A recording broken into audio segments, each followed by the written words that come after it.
Ismail Aden Laga ambaye ni mwenyekiti wa zamani wa klabu ya Simba. Tuzungumza naye kwa juu ya haya ambayo amekuwa yakiendelea. Rage, habari ya asubuhi. Nzuri tu bwana, habari ya Kiera? Habari ya Kiera ni njema kabisa. Habari ya Dar es Salaam?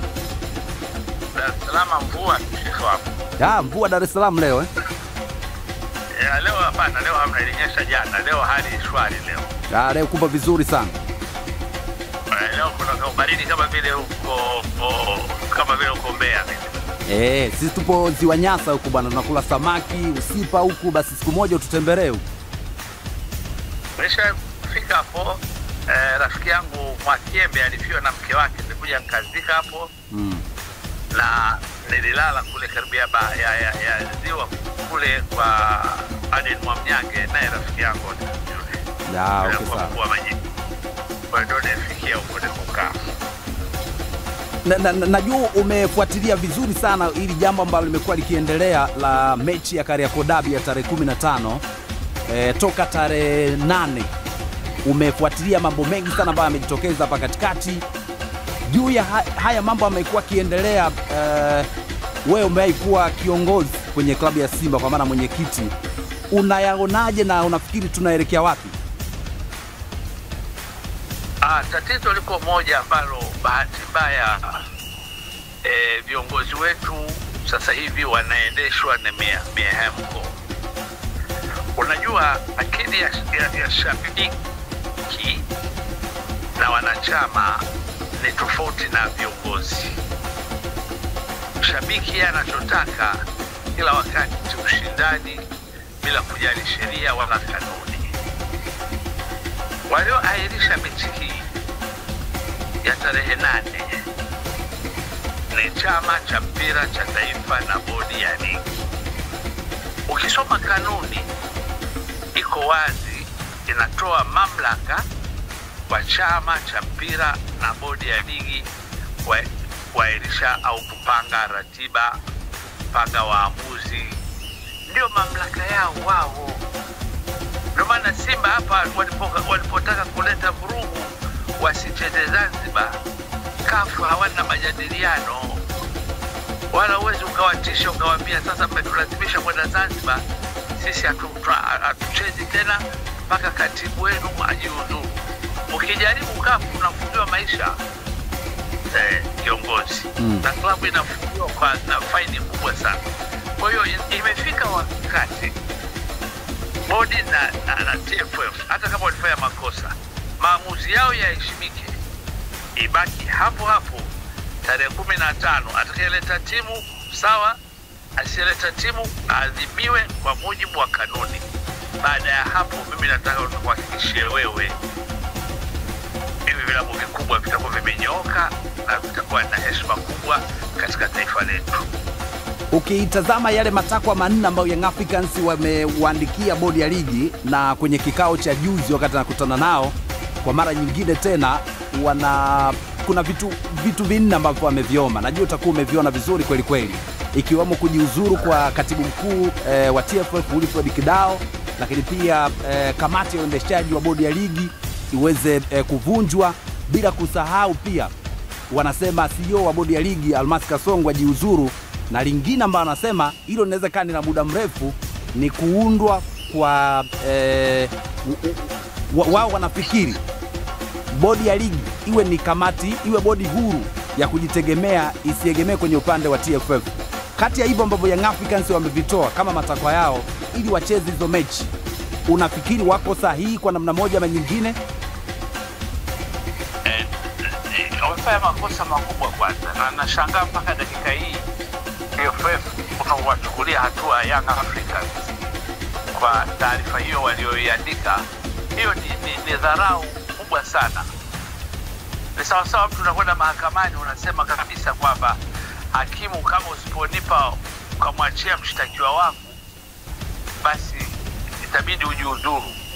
Kwa hiyo kama mahakama ikaamua kwamba wewe uende ndani, alafu wewe unakwenda kwa jaji unalalamika, unasema bwana huyu nataka ajiuzuru, huwa hatuna utaratibu. Club haiwezi kasema wale viongozi wajiuzuru. Viongozi wenyewe kama kwa hekima zao wenyewe, akiona mtu kafanya kosa anajiuzuru mwenyewe. Mzee Mwinyi hakuna aliyemshurutisha jiuzuru, alijiuzuru mwenyewe. Edward Lowassa hakuna aliyemshurutisha, alijiuzuru mwenyewe. Hiyo ndio katiba ya a good leadership. Huwezi ukajiuzuru kwa sababu ya kutishiwa na kuambiwa ujiuzuru. Kwa hiyo matakwa yao matatu hayana mshiko. Hilo moja, wao kama club wanatakiwa wakae kwenye club vilabu vyao, kwenye vikao vyao vya club, ndio wanafanya. Sisi wakati ule mimi nilikuwa president wa Moro United, tulikaa kwenye azimio ambalo linaitwa Bagamoyo Declaration kule Bagamoyo, na msimamizi kutoka FIFA alikuwa Mr. Foot. Tulikubaliana tuanzishe bodi ya ligi, na mimi nikawa ndio makamu wa rais wa TFF wa kwanza kutoka kwenye vilabu. Sasa kama wanataka mabadiliko hayo, waende wakaongee, na bahati nzuri viongozi wote wa vilabu vinavyoshiriki kwenye Premier League ni wajumbe wa mkutano mkuu wa TFF. Wanawajibika wapeleke hoja zao kwenye vikao kule ili iweze kujadiliwa na kuamuliwa. Huwezi ukafanya kama walivyofanya, kuandika barua na kuandika kuongea kwenye press. Tangu mechi iliposimamishwa tarehe 8, kwa nini waandike barua juzi? Walikuwa wapi siku zote? Sawa, kumekuwa na jambo lingine pia ambalo wewe ni mzoefu kwenye masuala ya mpira hapa nchini Tanzania. Umewahi kuhudumu kwenye uongozi kwenye timu tofauti, kwenye uongozi mkubwa ndani ya klabu ya Simba.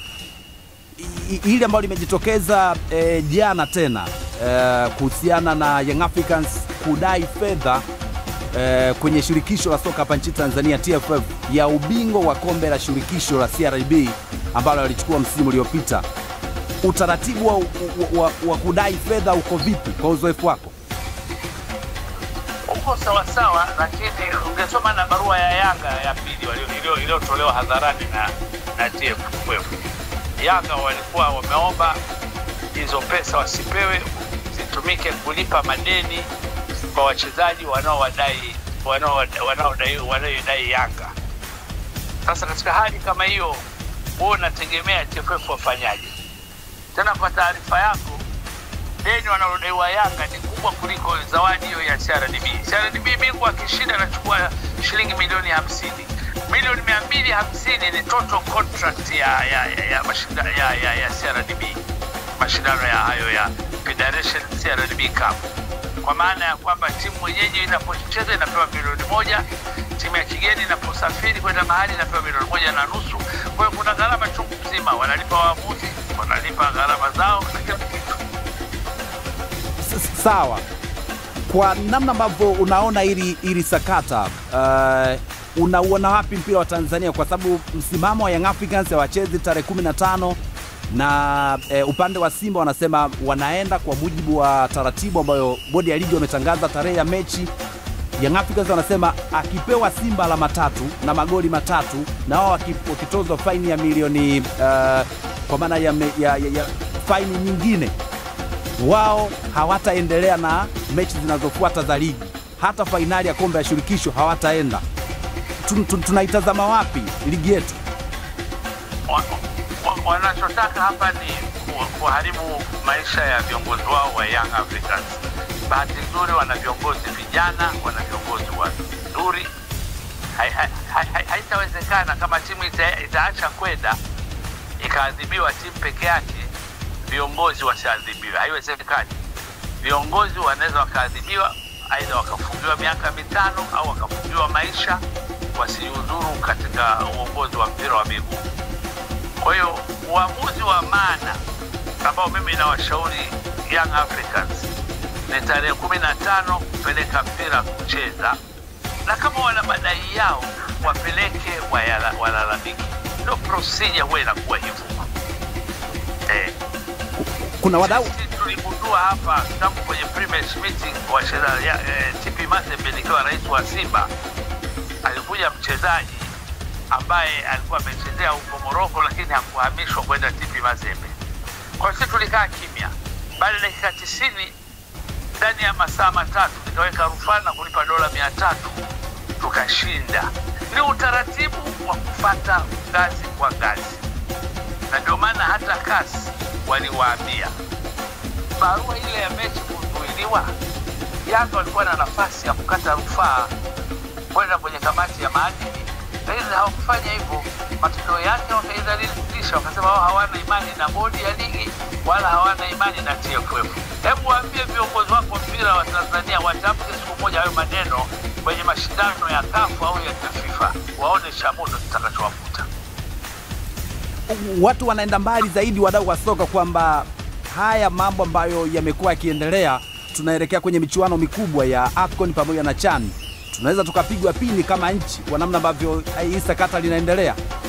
Kama kiongozi wa zamani, kama wataacha kuwachukulia hatua Young Africans, kama kweli hawataenda uwanjani, soka la Tanzania litaweka bad image. Lakini wakichukua hatua, dunia nzima itawapongeza, wataonesha TFF na bodi wanajua sheria na kanuni, na itakuwa fundisho kwa vilabu vingine kuelewa kwamba usicheze na kanuni na sheria. Kwa manake Adil Lage, unafikiri kwamba Young Africans ndo wana makosa zaidi kuliko bodi ya ligi kwenye hili ambalo limekuwa likiendelea, au kuna sehemu Young Africans wako sahihi? Unajua mimi ni Alhaji katika dini yangu inasema baba yako hataki kukosea namna gani ili upate radhi yake, usimkasirikie. Anaweza kawa baba yako mlevi, anaweza kawa mwizi. Uwezo ukamkuta ukasema mimi sitaki kumsaidia kwa sababu baba yako ni mlevi au ni mwizi. Bodi na TFF, mimi nakiri inawezekana kulikuwa na makosa wamefanya, lakini procedure wanayoitumia, uwezo ukagoma. Kugoma sio solution, shekhe wangu. Hata shuleni mwalimu kama mumtaki, nakumbuka mimi safari moja tulikuwa tumtaki shuleni sisi mwalimu wa biology, anatukera kama nini. Sasa kila kilalamika atusikilizwe. Kwa hiyo tukafanya utundu darasani, tukanunua ugoro, tukagawana, ila anaingia wote tukanusa ugoro, basi wote tulikuwa tunapiga chafya kila wakati. Mwalimu akarekereketwa akaondoka. Kwa hiyo na sisi hatukupewa adhabu yoyote. Sawa. Nimeona pia afisa habari wa klabu ya Simba, nazungumzia Ahmed Ali, anahamasisha mashabiki kwenda uwanjani tarehe 15. Wakati huo kuna uwezekano Young Africans wasipeleke timu uwanjani. Hilo nalitazama vipi? Mashabiki wakitoka kwenye mikoa mbalimbali kwenda Dar es Salaam alafu mechi isiwepo, inawezekana kuna changamoto ya malalamiko kwenye klabu ya Simba. Na ndio maana nakueleza hayo yote lazima uelewe. Kuna mapato ambayo yalikuwa yanategemewa kuingizwa uwanjani, kuna mapato ambayo bodi ilikuwa inategemea kupata, kuna mapato chama cha mpira cha mkoa wa Dar es Salaam kilikuwa kinategemea kupata, kuna kodi ya serikali ilikuwa inategemea kupata. Yote hiyo yatafanywa hesabu, wataelewa katika mechi ya dabi mara ya mwisho kiasi gani kilipatikana. Yanga atawajibika kulipa tu. Ingawa yeye ilikuwa ndio alikuwa mwenyeji wa mashindano, lakini gharama hizo atawajibika yeye kulipa. Ndio maana nakakwambia kwamba watu wanachukulia juu juu, madhara yake ni kubwa. Wengine wanakwambia tuliwahi kuwafukuza wachezaji wote. Waliwahi kufukuza wachezaji wote, si ndio maana walikuwa wanapigwa na Simba bao 6. Timu walifanya vizuri ndani ya miaka 5 au 6, au kufanya vizuri. Uwezo kuwa unatoa mfano ambao haifanani hata kidogo. Tulikuwa wababe, tuliwahi kufukuza wachezaji wote, tuliwahi kufukuza viongozi, haisaidii. Hii ni karne ya digital, vijana. Na kama hivyo kwa kuambia, bahati nzuri Yanga, Simba sasa hivi wana viongozi vijana, wanajua mambo ya digital haya. Kwa hiyo mimi nina imani kabisa hakuna timu kubwa katika dunia. Klabu moja hapo kubwa ya Italy inaitwa Juventus, walifanya madudu yao huko, walishushwa daraja. Sababu sedai Young Africans au Simba. Tunakushukuru sana mzee wetu kwa kuungana sisi kutokea Dar es Salaam. Asante sana. Haya bwana, salimie ndugu zangu wa Kiela huko. Nitawasalimia sana na najua wanakusikia vizuri kweli kweli. Sasa siku moja nayo niletee mchele bwana kutoka Kiela huko. Maana mchele wenu mzuri bwana. Mapema sana. Haya sasa, au wewe Yanga wewe, basi maswali yako yalikuwa yanalenga kuibeba Yanga tu wewe. Mimi mdau wa soka. Kwa hiyo timu zote timu zako kama mimi Wewe sinajua upo Unyamani. Mimi umesahau bwana, mimi ni kiongozi mstaafu wa TFF Ufati. Kwa hiyo kama Simba siku ile wa kweli wangegoma kwenda wakaadhibiwa, ningekuwa upande wa Young Africans kwamba kuwapongeza kwa Simba kuogopa kwenda uwanjani, lakini Simba hawakukataa kwenda uwanjani. Waliokataa kwenda uwanjani waliokataa maelekezo ya TFF na bodi wa Young Africans. Kwa hiyo kwa leo nadhani inatosha kwa wananchi wa Kyela, watakuwa wamefurahi kusikia habari hizo. Shukrani sana. Haya, asante.